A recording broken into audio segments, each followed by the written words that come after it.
Hello, my fellow Welt lovers. Oh boy, do I have some spicy Honkai Star Rail news to unload on you today.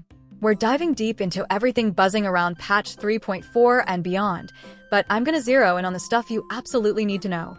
The much-anticipated story skip button, the insane March 7th leaks that have been setting the community on fire, and the massive Fate and Phanon nerfs and buffs that are about to shake the meta like a thunderstorm.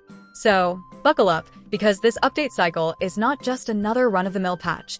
It's a total game changer for all of us grinding on the Star Rail. Topping up in Genshin or Star Rail can get expensive, and let's be honest, we've all seen those in-game prices and wished they were just a bit lower. Well, that's exactly what LD Shop is here for. This is LD Shop, the official top-up platform developed by the LD Player Emulator Group. It lets you top up your favorite games like Genshin Impact and Star Rail at huge discounts, up to 23% off or more. And yeah, it's super easy to use. All you need is your server and UID, and your top-up will show up in-game within just a few minutes. It's safe, reliable, and used by thousands of players. You can even compare prices, for example, something like the Supply Pass or a 6480 Stellar Jade Bundle. It's way cheaper here than in-game.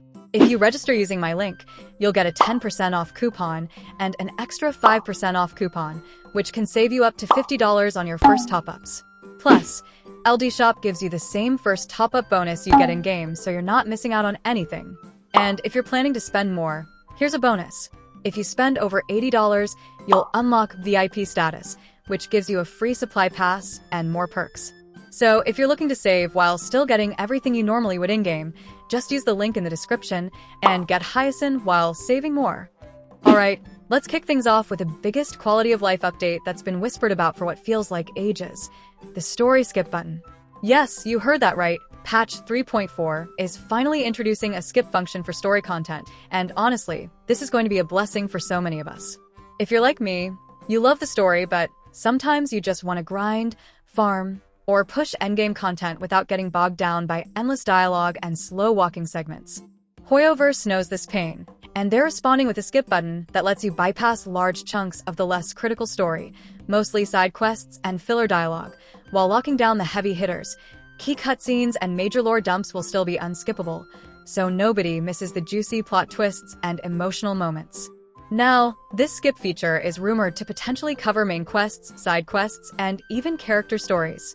But honestly, don't expect a free-for-all here.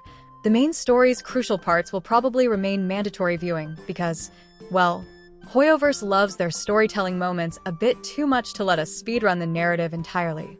Still, this is huge because side quests and character-specific stories can get very dialogue-heavy and draggy, especially when you're grinding reruns or doing event content. This update could save players hours of repetitive text and walking, which means more time for actual gameplay and more stamina spent on stuff that actually matters. Okay, now that we've hyped the skip button enough to make you drool, let's talk about the elephant in the room: the Fate characters and Phanon's nerfs and buffs.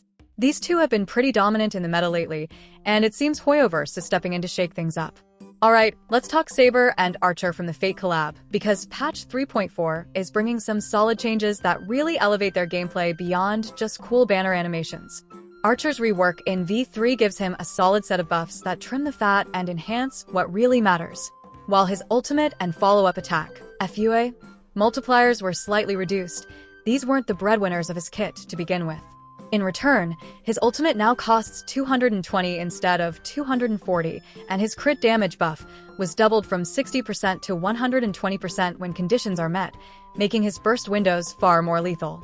He also gains +2 skill point cap from Projection Magecraft, a fantastic quality of life improvement, and his E1 now restores 2 SP instead of giving a free skill, which makes him more reliable and consistent across waves. Add in that E2 now applies Quantum Weakness with the ultimate, and suddenly Archer is offering more utility while still packing that Quantum Punch. On top of all this, Archer's stat traces were adjusted, swapping HP boosts for ATK boosts, a welcome shift that directly benefits his damage scaling and frees him from relying heavily on Sparkle for support. The changes streamline his playstyle, letting players lean more into his skill rotations and SP economy rather than over-relying on supports or being bottlenecked by clunky mechanics. All in all, he's smoother to play, more rewarding to optimize, and scales better into tougher content with just the right amount of buff love. Meanwhile, Saber's rework in V3 is a straight-up glow-up. making her feel far more explosive and self-sufficient. Her skill now fully regenerates energy when consuming core resonance, allowing her to cycle ultimates faster and hit harder. Each stack of core resonance now adds a 14% damage multiplier to her skill, massively boosting her output when properly ramped. Her ultimate also saw a buff, with an added 10 hits of wind DMG to random enemies, turning it into a brutal AoE burst tool. To top it off, she gains more core resonance passively through techniques and eidolons, letting her maintain momentum without constant setup. Her talents and traces also got meaningful enhancements. The core resonance mechanic now ties directly into scaling damage multipliers and even defense-piercing effects. The sealed roundtable, for example, allows her skill to ignore up to 15% def and adds a 7% multiplier per core resonance stack. E1 and E2 pump up her damage and utility further by generating more core stacks and scaling her crit multipliers. Meanwhile, Saber's crit DMG buffs now ramp even harder with each stack, and her residential PN effects got bumped slightly, improving her effectiveness against tougher, high-resist bosses. Altogether, Saber's new kit is all about fast cycling, stacking up resonance for nukes, and chaining devastating skill ult combo loops with much less downtime. Phaenon's kit is getting a notable rework in patch 3.4, with his core flame mechanic increasing from 6 to 7, giving him more uptime, smoother skill cycling, and better consistency in sustained battles. This seemingly small tweak actually does a lot for his overall rotation, and lets him fit more comfortably into team comps that rely on tight SP or buff windows. Paired with his V3 overhaul, this change locks Phaenon in as a long-term competitive pick, especially in content where maintaining pressure over multiple turns is key. If you were sleeping on Phaenon due to clunkiness or limited uptime, now's the time to dust him off and give him a second shot. However, it's not all raw buffs. Phaenon is also receiving some nerfs to rein in his more dominant and easy-to-abuse aspects. Some mechanics are being toned down to make him less autopilot and more reliant on good decision-making and timing. Instead of being a straightforward enabler, he's being rebalanced into a more thoughtful support DPS hybrid, rewarding players who really understand his flow and optimize him properly. He's not being gutted by any means, but this rework does shift his ceiling higher for skilled play, while lowering the floor a bit for casual use, opening up space in the meta for other characters and making team building more diverse. Now, let's jump to the spicy leaks coming in hot for March 7th, a date that might just redefine how you approach team comps and fights in the near future. One of the standout reveals is Memo Sprite, a new Ice DPS remembrance corrector, who can hit 2 targets at once. This ability to smack 2 enemies simultaneously is huge, especially for stages in Memory of Chaos, where those 2 elite enemies show up right at the start. Being able to burst them down efficiently could really smooth out runs and help push higher scores.